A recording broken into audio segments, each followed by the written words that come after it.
Hello dear students, welcome to ASC starter. मैं आपको इस वीडियो में क्लास 9 का जो डीओ की तरफ से प्रैक्टिस पेपर इशू किया गया ना, उसकी आज पार्ट 3 की वीडियो प्रोवाइड करने जा रहा हूँ। ठीक है, मैंने आपको जो बायोलॉजी के रिगार्डिंग अच्छे से वीडियो प्रोवाइड की थी पार्ट 1 में, फिर मैंने आपको पार्ट 2 में केमिस्ट्री के रिगार्डिंग प्रोवाइड की थी वीडियो। ठीक है, तो अगर आपने वो नहीं देखी तो प्लीज़ उसे ज़रूर देखिएगा, डिस्क्रिप्शन में आपको लिंक मिल जाएगा। ठीक है, उसके बाद आज हम जो है स्टार्ट करने जा रहे हैं पार्ट सी को, जिसमें हम फिजिक्स के रिगार्डिंग बात करने जा रहे हैं। ठीक है, तो ये वीडियो इंग्लिश मीडियम स्टूडेंट्स के लिए रहेगी, हिंदी मीडियम वाले बच्चे अलग से वीडियो देखेंगे। तो यहाँ पर बोला गया कि एक कार ना रेस्ट से स्टार्ट होती है, फिर वो मतलब आगे बढ़ने लग जाती है और वो यूनिफॉर्म एक्सेलरेशन में जा रही है। जो कह रहे हैं which of the following quantities increases uniformly with time. ये कह रहा है टाइम के साथ इनमें से कौन सी जो चीज़ है ना वो बढ़ती चली जाती है। तो आप बताओगे कि तीनों चीज़ें ही बढ़ती चली जाती हैं, इसलिए आंसर क्या आ जाएगा, डी आ जाएगा। देखो मैं आपको बता दूं, थोड़ा सा मैं आपको समझा देता हूँ। देखिए, यूनिफॉर्म एक्सेलरेशन का मतलब ये होता है कि यहाँ पर वेलोसिटी है और यहाँ पर जो है आपको टाइम दे रखा है, और अगर एक्सेलरेशन हो रहा है ना तो टाइम बढ़ने के साथ साथ स्पीड बढ़ती चली जा रही है। ठीक है, तो टाइम बढ़ेगा और अगर वेलोसिटी बढ़ रही है तो सिंपल सी बात है कि डिस्प्लेसमेंट भी बढ़ रहा होगा, मतलब दूरी जो बढ़ रही होगी। ठीक है, और और जो स्पीड है ना वो, देखो वेलोसिटी और स्पीड में ये डिफरेंट है कि वेलोसिटी जो है विद डायरेक्शन होती है और स्पीड विदाउट डायरेक्शन होती है। तो स्पीड भी जो है ना उसके अंदर वेलोसिटी इंक्लूड हो सकती है, क्योंकि ये एक दिशा में एक बार तो जाएगी ना, फिर मुड़ेगी ना बाद में। तो इसका आंसर क्या, ऑल ऑफ द अबव। अब आगे सुनो।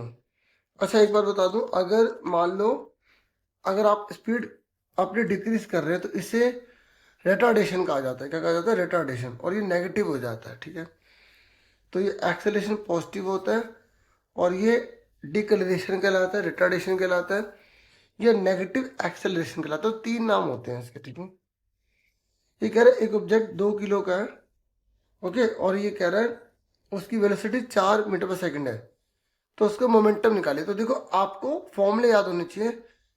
आपके फिजिक्स में ज़्यादा फॉर्मूले नहीं है 9th क्लास में। एक तो मोमेंटम का फॉर्मूला है मास इनटू वेलोसिटी। ठीक है, ये फॉर्मूला है। तो मास कितना दे रखा है आप ध्यान से देखिए, 2 है, और वेलोसिटी कितनी है, 4, तो दोनों को मल्टीप्लाई कर दो तो आपका आंसर 8 आ गया। ठीक है, तो यहाँ पर मैंने सॉल्व भी कर रखा है। ठीक है, आप यहाँ देख सकते हैं, इस तरीके से ये आंसर है।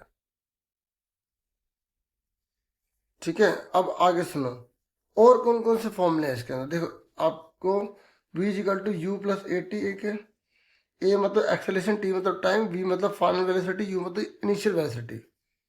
फिर V square minus U square equal to 2as, फिर वी, और फिर है S equal to U T plus 1/2 a t square. और इसको जब इधर ले जाएं और ये अपॉन में कर दे तो ए का फॉर्मूला हो जाता है वी माइनस यू अपॉन में टी। बाकी 2 4 एवरेज के फॉर्मूले हैं वो आपको देखने पड़ेंगे। ठीक है,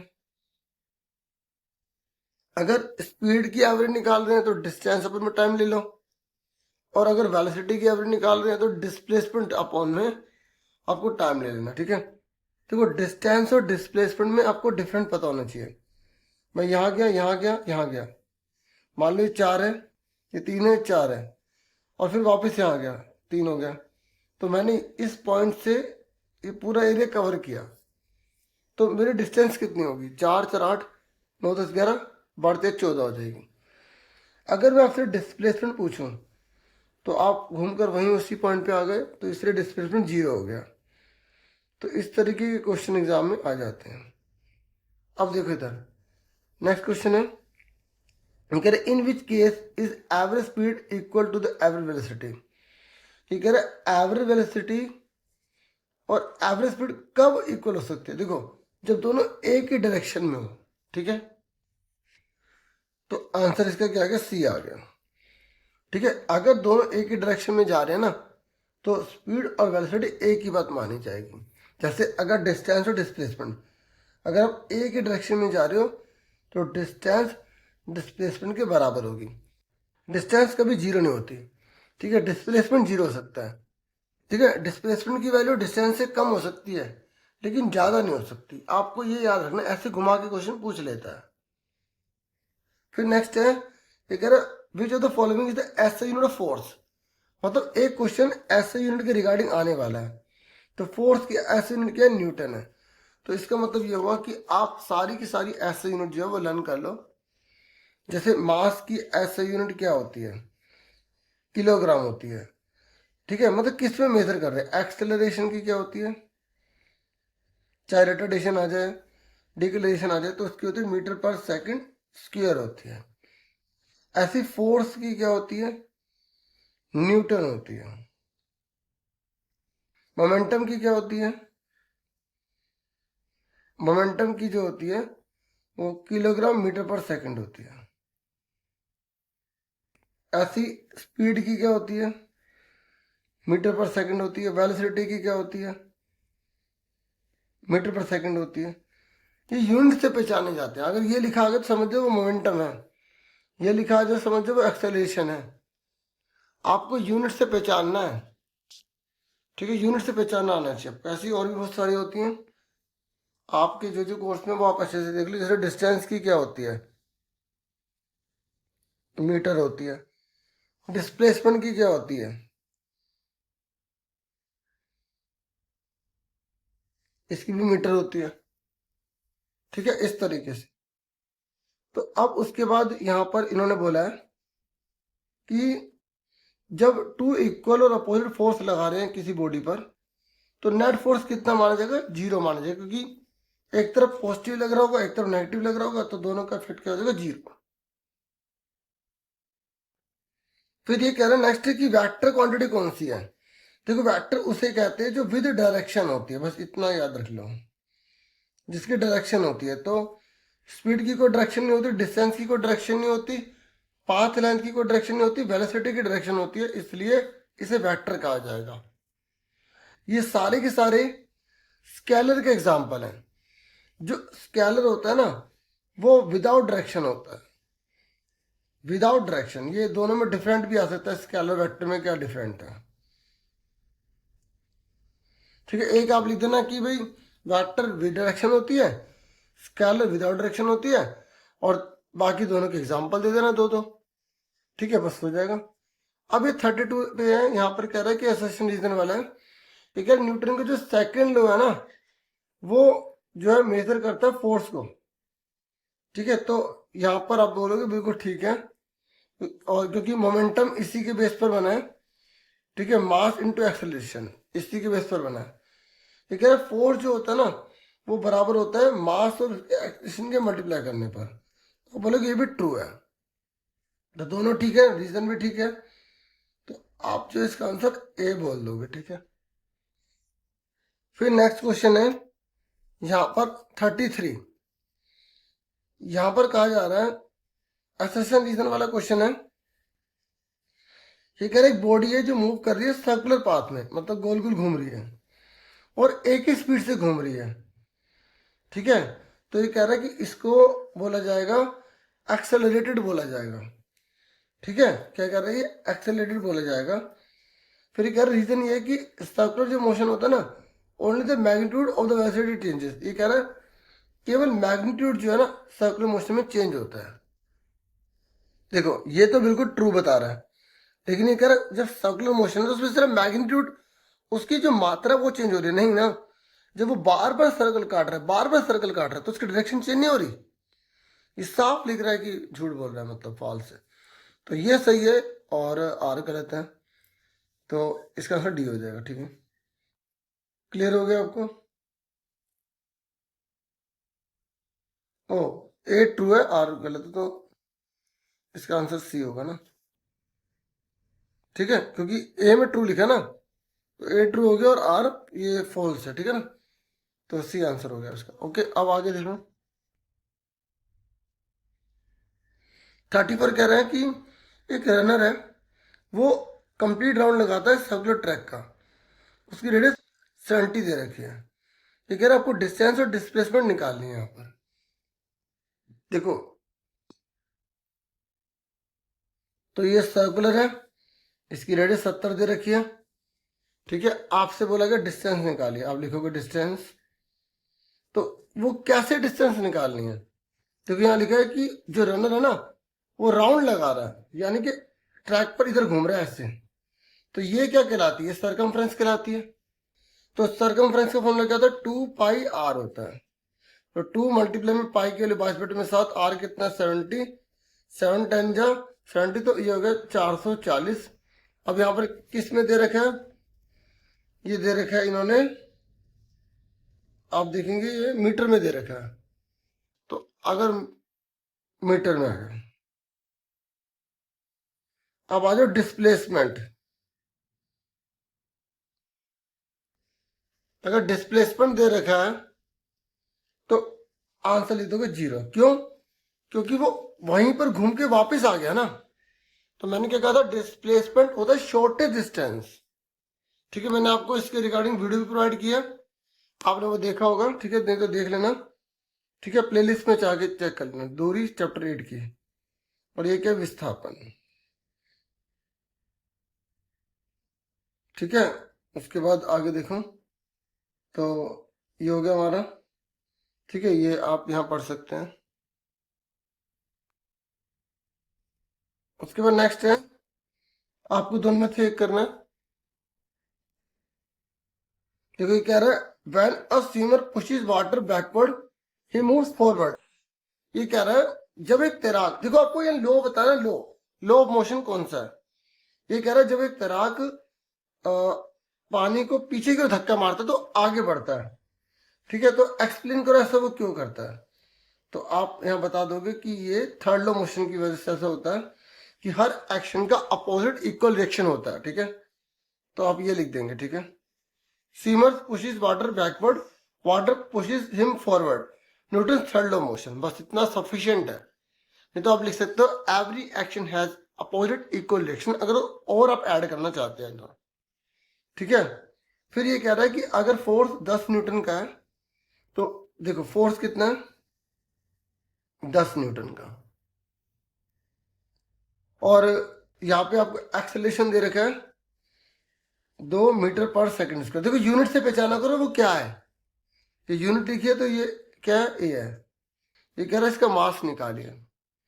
तो आपको फोर्स वाला फॉर्मूला मैंने अभी नहीं लिखवाया तो मैं लिखवा देता हूँ, F=m×a होता है, ठीक है। तो आपको पता होना चाहिए कि यहाँ पर m आपको कितना दे रखा है, हमें नहीं पता।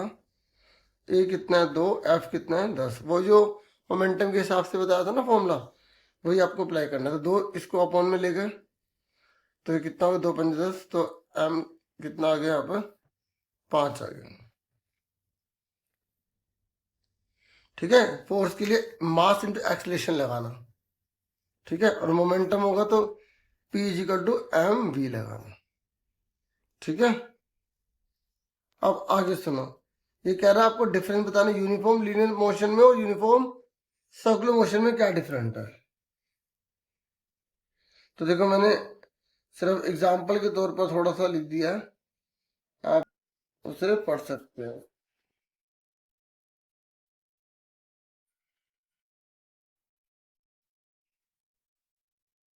देखिए लीनियर स्ट्रेट लाइन में होता है और डायरेक्शन जो होती है उसकी कांस्टेंट होती है, क्योंकि वो एक ही लीनियर है, सीधी लाइन है। मतलब सर्कुलर क्या है, वो जो सर्कल में जा रहा है उसकी डायरेक्शन वापस चेंज होती रहेगी।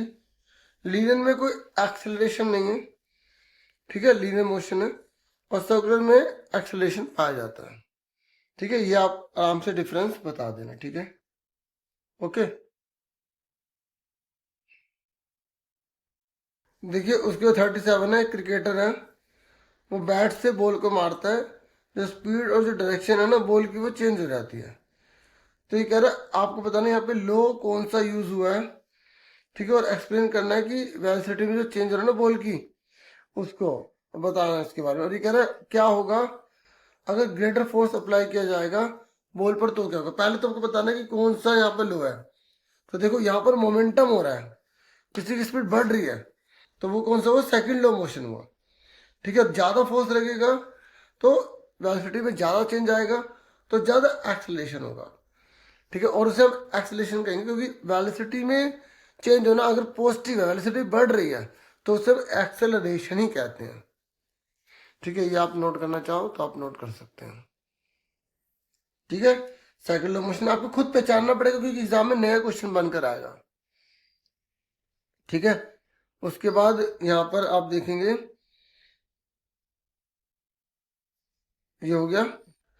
देखिए अब 38 क्वेश्चन है, ये कह रहा है अगर कार क्रैश हो जाती है तो पैसेंजर जो है वो आगे की तरफ गिर जाते हैं। जैसे ये कार चल रही है तो अचानक आगे की तरफ गिर जाते हैं। ठीक है, ये कह रहा है लेकिन आजकल की जो मॉडर्न कार है उसमें एयर बैग्स होते हैं, तो उससे इंजरीज नहीं होती है। ये कह रहा है कौन सा लो मोशन है यहाँ पर कि जो पैसेंजर है वो आगे की तरफ धकेल जाते हैं। तो ये हो गया फर्स्ट लो मोशन। अगर कोई चीज चल रही है तो चलती रहेगी, रुके तो रुकी रहेगी, है ना। तो आप बता देंगे फर्स्ट लो मोशन है। ठीक है, इनर्शिया, लो ऑफ इनर्शिया बोल सकते हैं हम। उसके बाद नेक्स्ट ये कह रहा है how do airbags and seat belt reduce injury. ये कह रहे हैं कैसे बचा सकते हैं। आप बोलोगे क्योंकि ये ना बॉडी को जो है ज़्यादा जो है झुकने नहीं देते, मतलब से टकराने नहीं देते, कोलाइड होने देते, और बॉडी को जो है ना वो स्लो कर देते हैं। जैसे वो स्पीड से गिरने वाली बॉडी है तो उसको उसकी स्पीड को धीरे कर देते हैं, तो आप इसलिए वो बच जाते हैं। ठीक है, देखो ऐसा कोई और क्वेश्चन होगा तो आपको बना के लिखना पड़ेगा, जैसे मैंने आपको बताया अभी। फिर ये कह रहा how do airbags and seat belt reduce injury, ये कैसे बचा सकते हैं इंजरी को। तो वही मैंने आपको बता ही दिया। ठीक है, समझ में आ गया ना। फिर उसके बाद यहाँ पर COD है। COD करे कार है, उसका मास 1000 किलो का है, वेलोसिटी 20 मीटर पर सेकंड की है, और वो आराम मतलब रुक जाती है 5 सेकंड में। तो आपको फोर्स निकालना है जो ब्रेक के द्वारा लगाया गया है। ठीक है, तो आपको मैं बता दूं जब भी ऐसे दे रखा हो और गाड़ी चलकर रुक जाए, देखो याद रखना जब चलकर रुक जाए तो u की वैल्यू क्या हो जाएगी, कुछ हो जाएगी, और v की वैल्यू 0 हो जाएगी। ठीक है, तो आपको ये फॉर्मूला लगाना पड़ेगा F equal to M V minus you upon में टी, क्योंकि ए की जगह हम v माइनस यू अपॉन में टी पुट कर देते हैं। ठीक है, तो इस तरीके से m कितना दे रहेगा 1000, और v गाड़ी जो है चलकर रुक गई है तो v जो है वो 0 हो जाएगा, और u की वैल्यू 20 हो जाएगी। टाइम जो है वो उसने 5 सेकंड ले लिया, तो 5 सेकंड आ जाएगा। इसको आप काट दो, 5 दूनी कितना होगा 10। ठीक है, तो 200 को 20 से मल्टीप्लाई करेंगे तो माइनस का 4000 न्यूटन आ जाएगा। माइनस का आएगा ना, क्योंकि स्पीड रुक रही है, कम हो रही है, वेलोसिटी कम हो रही है, तो ये डिक्लेरेशन हो गया, रिटार्डेशन हो गया। ठीक है, तो इस तरह नेट फोर्स निकालिए। क्वेश्चन में बोला है आपको नेट फोर्स निकालिए और एक्सेलरेशन निकालिए। ठीक है, तो आप यहाँ पर बता दोगे कि फोर्स जो है वो इतना आ गया। अब आपसे एक्सेलरेशन पूछा गया तो आप ए निकाल लो, v माइनस यू अपन में टी करके। ठीक है, तो v कितना दे देगा 0, u कितना दे देगा 20, अपन में टाइम कितना दे देगा 5, तो 20/5, 5 24 माइनस का 4 आ गया। ठीक है, इस तरीके से आप आंसर यहाँ पर बता सकते हैं। ठीक है, उसके बाद यहाँ पर क्वेश्चन है हमारा लास्ट है ये। उसके बाद यहाँ पर इन्होंने बोला ए करो या आपको बी करना है। ये कह रहे ट्रेन है वो 120 किलोमीटर जाती है, उसकी स्पीड इतनी दे रखी है, और फिर अगले 120 किलोमीटर इतनी स्पीड से जाती है, तो एवरेज स्पीड निकालनी है आपको। तो देखिए एवरेज स्पीड निकालने के लिए आप टोटल डिस्टेंस अपन में टोटल टाइम लेंगे, तभी आप एवरेज स्पीड निकाल पाएंगे। ठीक है, तो टोटल डिस्टेंस कितनी है यहाँ पर आप देखेंगे। टोटल डिस्टेंस जो है यहाँ पर आपको 120 और 120 दे रखा है, तो 120 और 120 कितने का हो जाएगा, यहाँ पर आपको 240 हो जाएगा। तो टोटल डिस्टेंस हमें पता लग गया 120 240 हो गया। ठीक है, अब हमें पता लगाना पड़ेगा टोटल टाइम कितना लगेगा। तो यहाँ पर टाइम निकालने के लिए देखो इसका अलग टाइम पता लगेगा, इसका अलग टाइम। तो टाइम निकालने का फॉर्मूला क्या होता है, डिस्टेंस अपॉन में जो है स्पीड होता है। तो डिस्टेंस यहाँ पर 120 दे रखी है, और यहाँ पर आपको स्पीड दे रखी 60, तो इससे काटा तो यहाँ पे 2 घंटे लगे इसको जाने में। ठीक है, और यहाँ पर इसको इससे डिवाइड करो 120/4 लीज, तो 3 घंटे लगे। तो टोटल डिस्टेंस कितने 240, और टोटल टाइम इसको यहाँ जाने में 2 घंटे और यहाँ जाने में 3 घंटे लगते, तो टोटल टाइम कितना हो गया 5।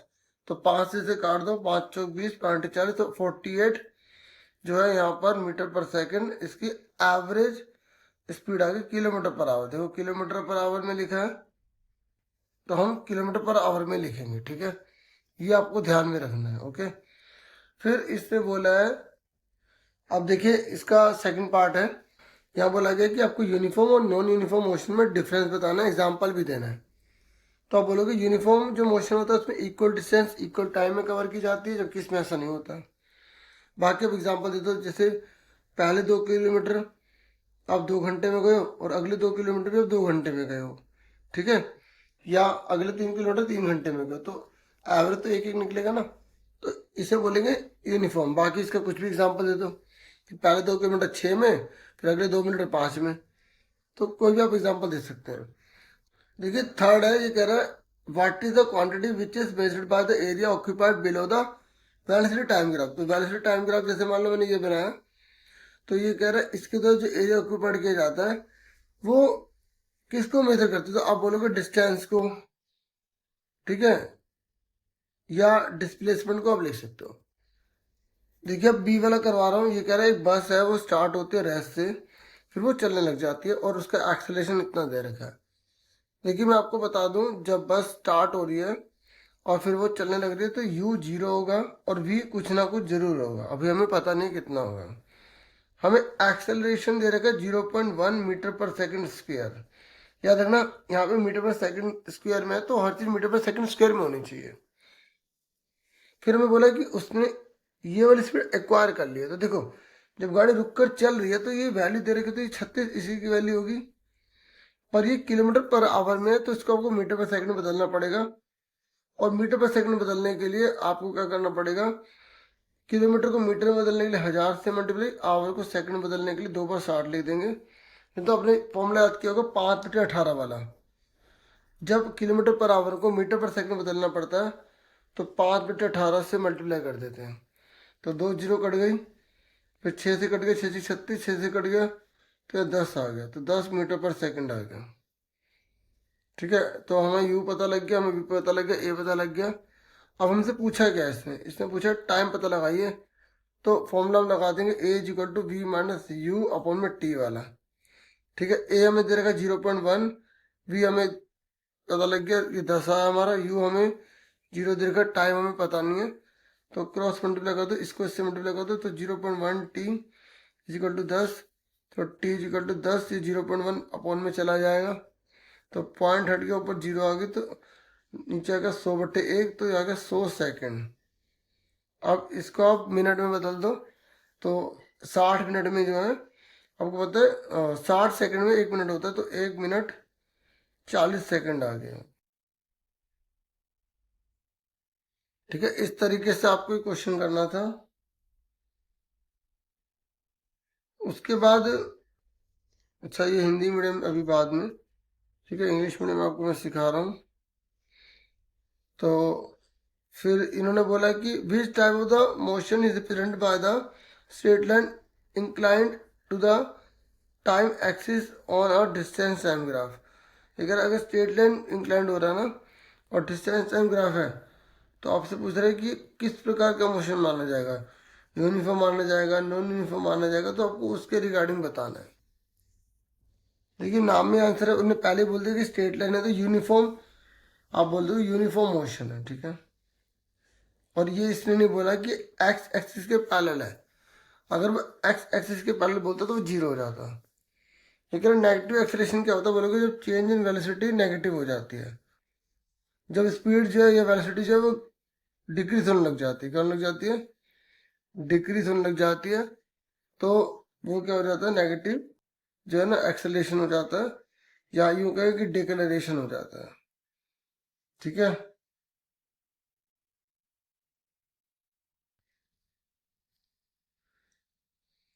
और हमसे यहाँ पर इन्होंने डिस्टेंस भी पूछी है, ठीक है, तो डिस्टेंस यहाँ पे मैंने ध्यान नहीं दिया, तो S is equal to U T plus 1/2, ठीक है, 8t² फॉर्मूला लगा देंगे, आपका आंसर आ जाएगा, ठीक है। और देखो यू तो 0 है तो ये पूरा 0 होगा तो 1/2। ए आपका कितना निकला हुआ है, ए है आपका 0.1 और टाइम कितना आपका है, टाइम आपका जो आंसर आया यानी क्वेश्चन में दे रखा है तो आप वही वाला लिखेंगे। तो आपको ए पता है 0.1, टाइम हमने कितना निकाला था 100 सेकंड निकाला था, तो इसको 2 बार लिख देंगे। फिर ये पॉइंट हट जाएगा नीचे, 0 आ जाएगी तो 0 से 1 0 कट गया, 2 से कट जाएगा 5 तो ये आ गया 500 मीटर आ गया। ठीक है, इस तरीके से आप एस निकाल सकते हैं। और नेगेटिव मैंने आपको बता दिया कि जब स्पीड घटती है तो उसे नेगेटिव डिक्लेरेशन कहा जाता है। तो इतना ही था इस वीडियो में। Thank you for watching and listening. Take care students.